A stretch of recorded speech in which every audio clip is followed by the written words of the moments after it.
fún girlfriend mi àbáyé girlfriend mi fẹ́ bàjẹ́ kò ní ìyá ni kò ní bàbá ni. ayé ti bàjẹ́ ayé ti bàjẹ́. nǹkan tí mo fẹ́ sọ fún yín pé. ọ̀gá mi sà ẹ káàsán ẹ jọ ẹ jáde wá sà ẹ jáde wá ẹ jọ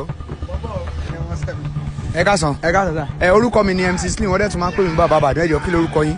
orúkọ mi ni Ajíwọlé sí wọ́n dẹ̀ tún máa ń pè mí ní Àjàó Ìbàdàn the one and lonely bàbá oníkùlà wèrè comedian. ẹ ṣé gan sà inú mi dùn láti mọ̀ yín. ẹ jọ December ló dé yìí kí ni ẹ̀bùn tí ẹ rà fún ìyàwó yín fún December. ìdí nìyá o. ẹ tí nìyàwó ok kí ni ẹ̀bùn tẹ́ rà fún girlfriend dín tí bó ṣe iyebíye lójú yín kí lẹ́bùn tẹ́ rà fún wọn. fún girlfriend mi àbáyé girlfriend mi fẹ́ bàjẹ́ kò ní ìyá ni kò ní bàbá ni ní ṣe mọ rẹ̀ bọ̀ fún sídìí ẹ̀ báyìí. wọ́n yí olùsí ni ọ́. ẹ̀bùn wo lèmi gangan táyà tí padà fúnra mi fún December inú situation country yìí irọ́ kò sáyé rẹ̀ tí ó bá yẹ kó ní ìdí ẹ̀bùn òun náà lẹ́gbọ̀n ọkùnrin kọ́ lọ bẹ́gbọ̀n ẹ̀ ọkùnrin. ó lágbára ok báyìí bẹ́ẹ̀ ṣe wáyé girlfriend mélòó rẹ ní. sẹ́fẹ̀ túlẹ̀ mi ni ẹyọ kan mo ní. What did you say? ẹyọ kan lẹ ní. kí lẹ́bùn tóun rà fún yín ní December yìí fún òpin ọdún.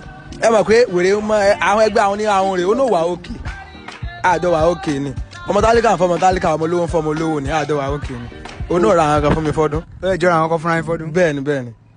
kò sí wàhálà ń gbà yẹn sà. ẹ sà ẹ bó lẹ́yìn náà fúyàwó tí yín fún ọdún.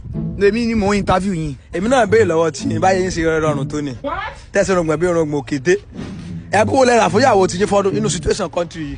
ẹ̀dùrẹ́ tó bá interview èèyàn ni ó máa ń béèrè ìbéèrè lọ́wọ́ èèyàn. èmi náà sọ̀rọ̀ àmì interfasa ni kẹ́ ẹ máa dá mi náà gbàdá fast interfasa ni mi bá ẹ dáhùn kí lẹ́yìn náà fúyàwó yín fọdún. mo try na actually mo try. ṣé ẹ pẹ́ post video yìí sá. mi ò ní post ẹ mi ní post ẹ mo try fún girlfriend mi mo ra gift fún.